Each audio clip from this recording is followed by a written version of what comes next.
Odds of me making it in the NBA is slimmer than me being a rapper. Met Cole through my boy Jake in Chicago.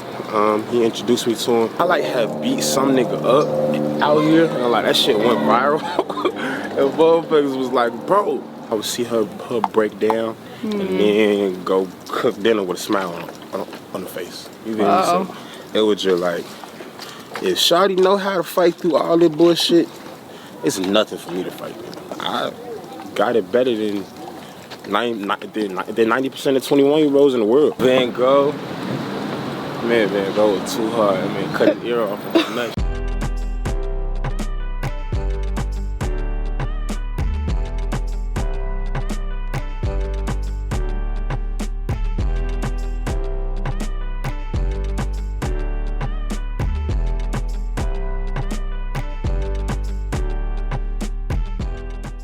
Hi, this is Lauren Engel of Sidewalk Talk. Today I'm here with Warhol. Wow.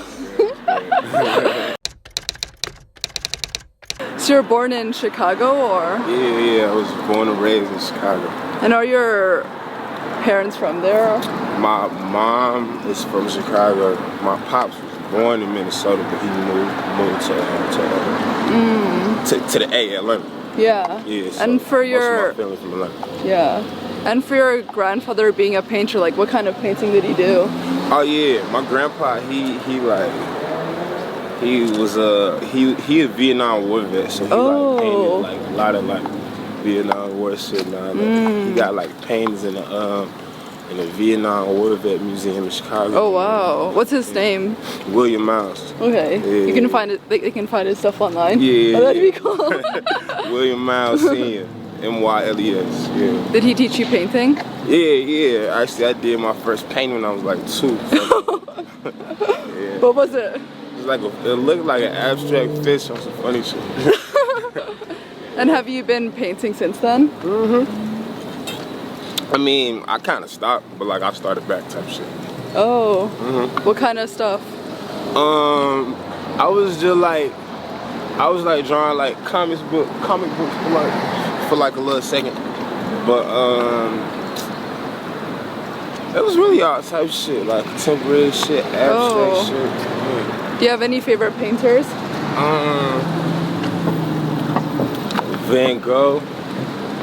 Man, Van Gogh was too hard. I mean, cut his ear off with a knife shit. True. And the Picasso. What's up, guys? LA lifestyle for life. Wow. Nah, but yeah, Picasso. I'm trying to think who else. Frida Kahlo. Sure, that's hard shit. One of my favorite like current pieces and shit is like from Murakami. Oh. Takashi Murakami. Yeah. He got crazy shit. Yeah. How about for your mom being a fashion designer? Did she have her own label or was she working for a company? My mom was like always doing like custom shit. Hand done shit like cutting, sew, stitching, all that shit. What was the style like? She had like a million different styles, honestly. Like she would do like wedding dresses, prom dresses. She did like men's suits. And then like when I started, like when I was growing up, I was like telling her like, you know, you gotta keep up with the youth. So she started like doing jeans and like, you know, different shit that I would wear and all that. So cool. How about your dad? My pops is his dad was street nigga. He went to Morehouse, but I think my pops graduated, he dropped out. I think my pops dropped out. And after he dropped out, he went to jail for like a little period of time. Then he got out, he had me, and he went back to jail. Then he got out. But when he got out next time, then he went back like one more time, but like after that, he didn't go back. So like my pops was like with me since then type shit. Did you always? He like always been like a part of my life. Did you always know that you were gonna have a creative career? Yeah, cause my pops whole like mindset was like, get what you need, then get the fuck out. And my mom was like, she went to a fashion school when she dropped out of her regular school. You know what I mean? So, and my grandpa taught for 30 years, but he taught art classes and like black art classes and shit like that. You know what I mean? So it was just like, I just knew, and my grandparents like had hella art in their crib and shit. So. How would you describe yourself back then growing up? Back then I was into a lot of shit. Just like, you know, I just try new shit. You feel me? I try to master one thing and move on to the next thing. Like, I never stuck to one. I only stuck to, I think, like 2 things my whole life. That was basketball and then music. I stuck to art for like, I stuck to art, drawing and painting for like a good, you know, like portion of time. But I put the most energy into music and basketball. Were you really competitive in basketball? Like, yeah, like against other schools and everything? So when I was in middle school, my boy Marquise, you know, shout out to Marquise in Minnesota. He was dumb 5 basketball, so he would like be playing me and shit. I'd be getting my ass whooped. You feel me? It came to like a certain time, I was like, I'm not going for it no more. Like, I'm not going for it. And then, you know, me and him just started, you know, going at it, going back and forth. And then I went back to Chicago after the summertime. And then when it was time for school to start, I was on that. I was hooping damn near every day. Oh wow. All the time, you know, morning, night. I was just hooping whenever I could. Did you think it could be your career? For a second. But it was like, the odds of me making it in the NBA is slimmer than me being a rapper. I didn't even know I was gonna be a rapper. Like, that was just some, you know, like spontaneous shit. I wasn't stubborn, but like when I knew what the fuck I was talking about, I wasn't budging. You hear me? Like, so it was just like people would try and persuade me to do certain things, certain times, and I'd be like, hell no, until I felt like I was ready to do that shit. You know? But I was ambitious. I was real ambitious. Like, I felt like everything could always be done better. Like, I would get good at something and then be like, all right, I gotta do this shit better. But like, you know, I get better at some shit now. You know, I gotta get even better. You know, that was me. Yeah. Pretty much, yeah. And what clicked to you to start selling shoes? When I was selling shoes in high school, it was pretty much because like my mama couldn't buy me everything. You feel me? Like, my mama, you know, ain't have it like that. My pops didn't either. So it was like, you either gonna stack and starve, you gonna figure out what you need to do to get what you need, to get what you want. You feel me? You just gonna, you know, do what you gotta do to get it. Pretty much. So it was like, I'd be hitting little come-ups here and there. Like, I had like a pair of shoes that I probably got for like $100, $200. Sometimes them they're free. You know, clean them hoes up, flip them. Flip. And then like if they was like rare shoes, motherfuckers in Chicago was really like into shoes. So I probably flip them for like $400, $500, $600. Oh wow. But like, I'm flipping 6 pairs of shoes at $600 a piece. Yeah. And I'm in high school. That's crazy. Did you have anyone to teach you? I mean, that's kind of like you're being an entrepreneur, like your own business. Yeah. I had nobody to teach me. Most of the shit that I did in life, I had nobody to teach me. It was just like, you know, gotta get some shit about the mud. Yeah. You know, like if you really want to do this shit, you're gonna put in the time to figure out what you need to do. Looking back, do you think those skills translated into your music career now, like the entrepreneurial skills? Yeah. Cause ain't nobody teach me how to get to this point. Yeah. You feel me? Like, I'm just now learning shit now. You feel me? Like I'm learning about shit that's really like not in my hands. It's something that somebody else is doing, but I still like want to know it. You feel me? Because, you know, it got something to do with me. Period. So pretty much like,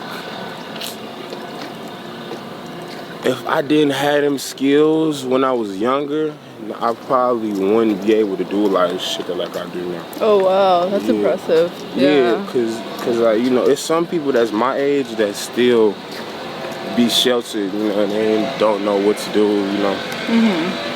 I was out the porch when I was like 13. I'm not playing no game. For music, like how old were you when you started making your own stuff? I think I was like a senior in high school when I got serious. Like when I moved to the A and I was like really out there, I got like real serious with it. Cause it was like in Atlanta, you know, that's where everybody, you know, that's where all the best music come out of. So I was out there with my folks, you know, my peoples. And my pops would just point me in, you know, different directions. Like he ain't point me too much in the right direction, but like he'll be like, alright, look, if you want to do this, you should go fuck with them people. Oh, so how did your dad know those people? He didn't necessarily know them, but it was just like, you should be around those types of people. You know what I mean? Like, not necessarily them people in specific, but yeah. You know, so it was just like, you know, I had to take the little shit that he was teaching me and think about it, you know, deep enough to where I could apply it and like really, you know, do what I needed to do, honestly. Yeah. How did you find or meet those people? Because you were doing the ciphers, right? Somewhat, yeah. Somewhat. When I was in Chicago, like, they had the little ciphers and shit, with Chance, you know, all the Save Money folks, when they was coming up and all that. I would just be around, like, you know, just to, you know, see what was going on. Because it was like, you know, I was into that shit. Yeah. Did you have a name before Warhol?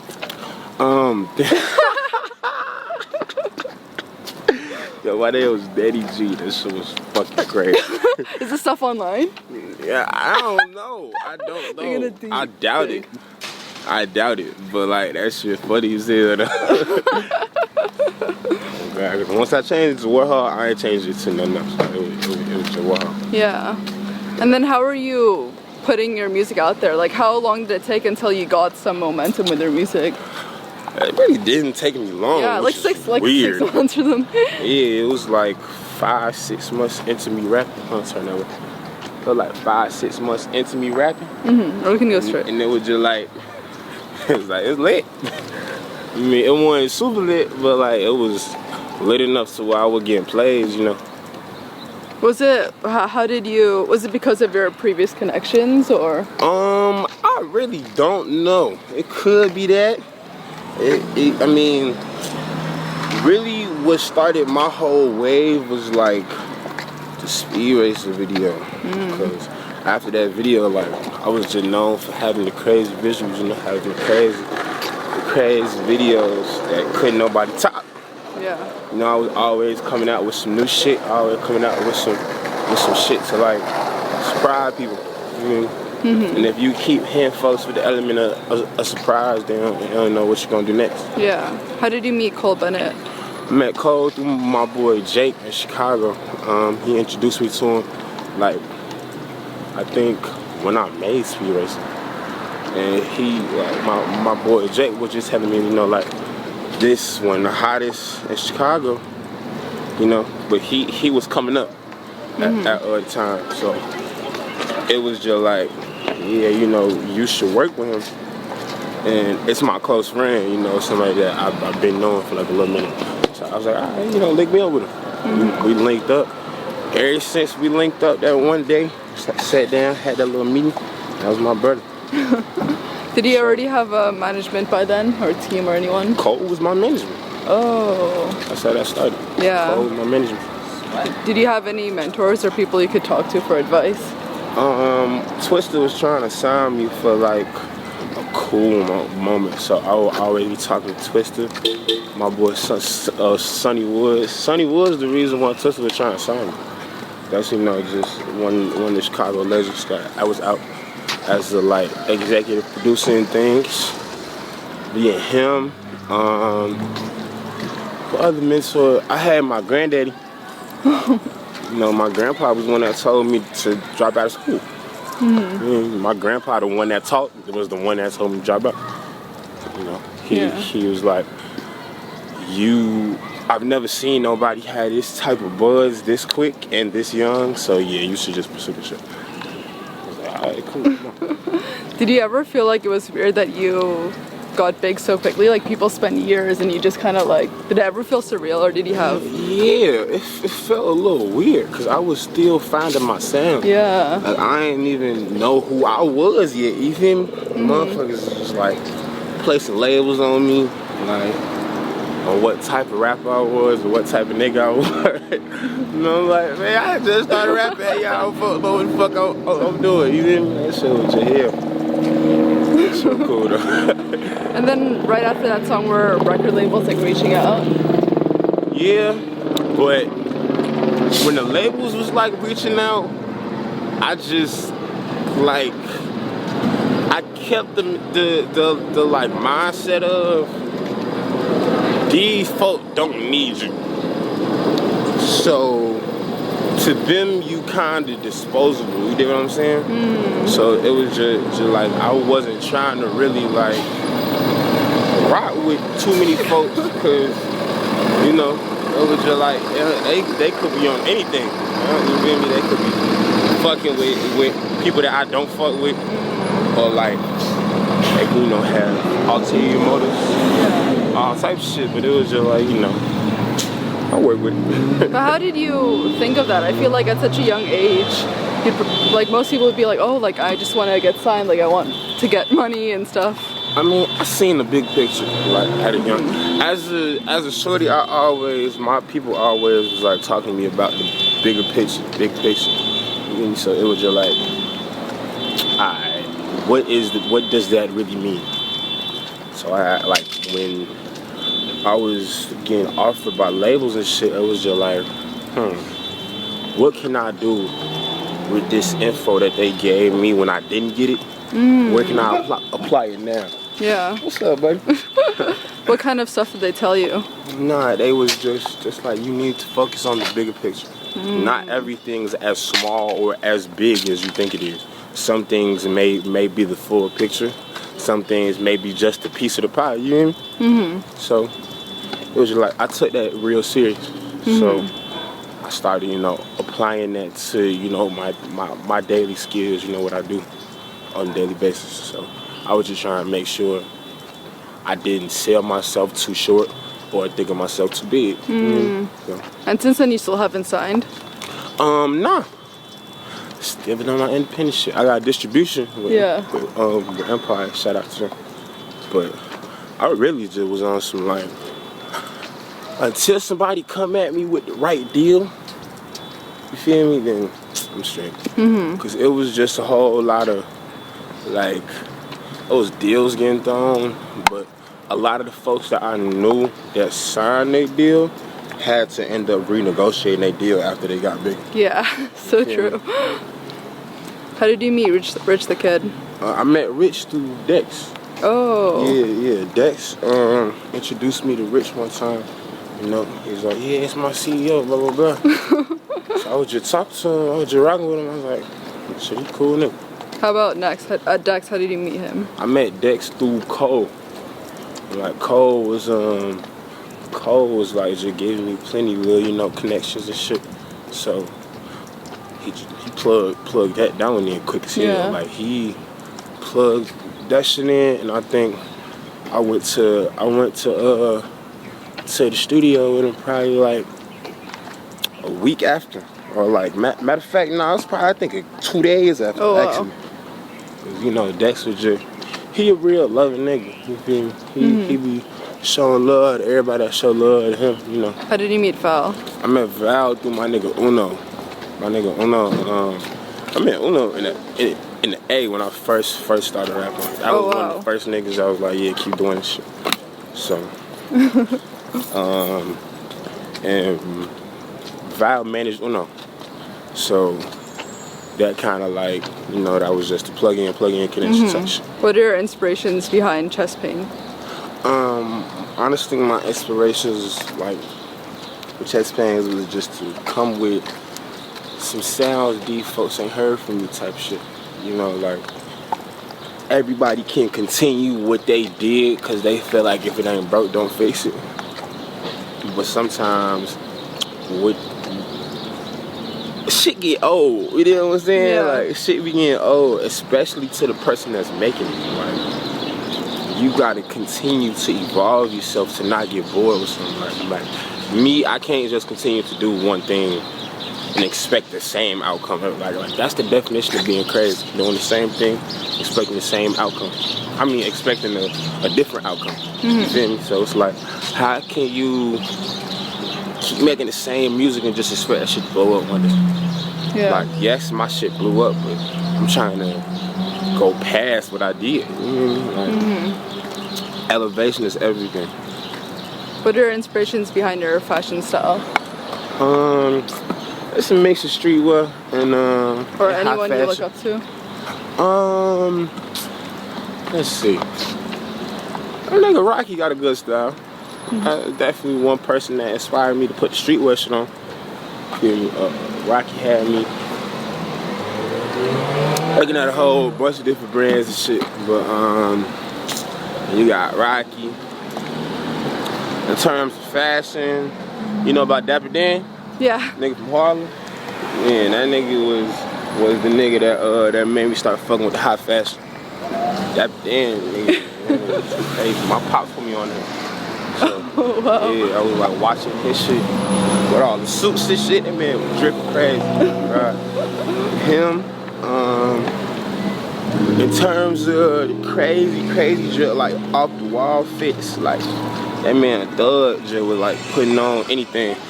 But like the shit was going viral, so it's like you can't really tell him shit. You can't really be like, what the fuck is you wearing? If all these folks copying the man, you feel me? Yeah. But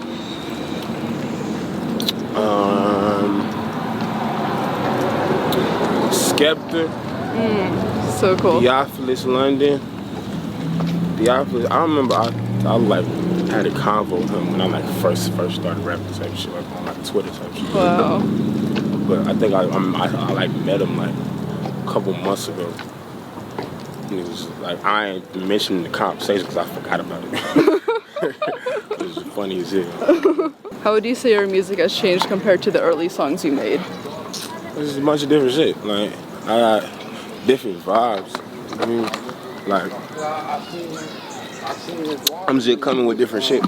You feel me? Like, How about the content? the content? Yeah. It's different subject matters. It's different like flows, different melodies. Like it's all types of shit. I'm just trying to, you feel me?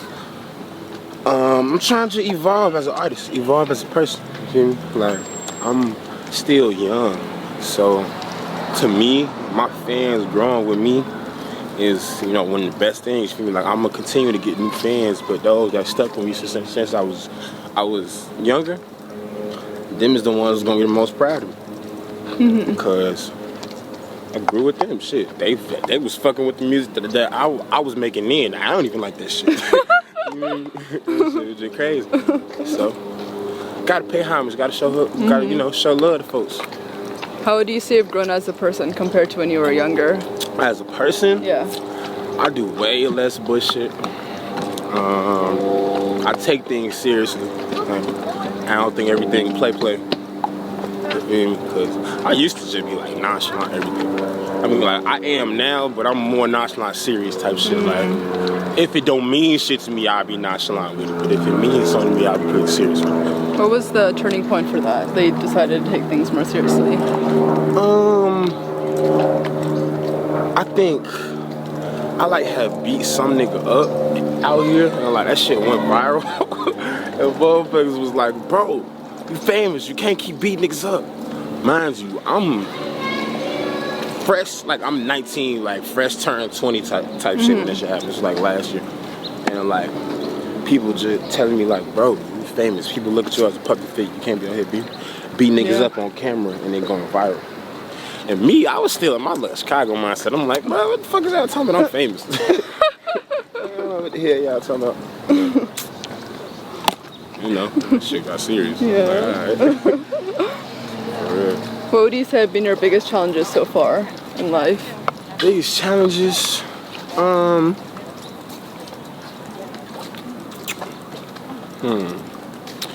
ain't gonna lie. I feel like I ain't ran into like a lot of challenges like that. Like I just be trying to find new ways to flip shit. Yeah, really like, positive. New ways to evolve shit. I think about everything in like a positive mindset. Like shit could be worse. Yeah. Feel me? If you look at my life, shit could be so much worse. But like I was sleeping on the floor, sleeping on couches, all type of shit. Like, I'm good. I got my own crib, then car, buy jewelry, still making music. I just turned 21. Where do you think you got that positive mindset from? Probably from my mama. Cause my mama, even though she don't know it, it was certain times, you know, I would see her break down and then go cook dinner with a smile on the face. You feel me? So it was just like, if Shawty know how to fight through all this bullshit, it's nothing for me to fight through. Yeah. Because I got it better than 90% of 21-year-olds in the world. Yeah. Last question. Well, good. Talk to me. What do you want to be remembered for? I want to be remembered for inspiring the youth to be themselves. You know, think about what's most important. Having your motherfucking priorities, you know, in the right order. You feel me? You over here. It's like it's certain people. Drugs are not for everybody. Period. Drugs are not for everybody. So if you got this to handle, and this to handle, you trying to be high all day, like your priorities is not in order, because it's gonna be another day and push back what the fuck you need to do. Feel me? So it's like just have your priorities in order. Have like know that those that care for you and those people that really depend on you in life, you got something to lose. You feel me? Like them folks that I know real motherfuckers that have nothing to lose. You feel me? Motherfuckers killing niggas for $100. Like, come on now. Yeah. Real niggas that ain't got nothing to lose. So it's like motherfuckers thinking about depression, thinking about killing themselves. Look around in your life and ask yourself, could it be worse? Pretty much, you know. Yeah, I love that. It's really, really true. Yeah, sure. Thank you so much. You're welcome. Hey. Bye.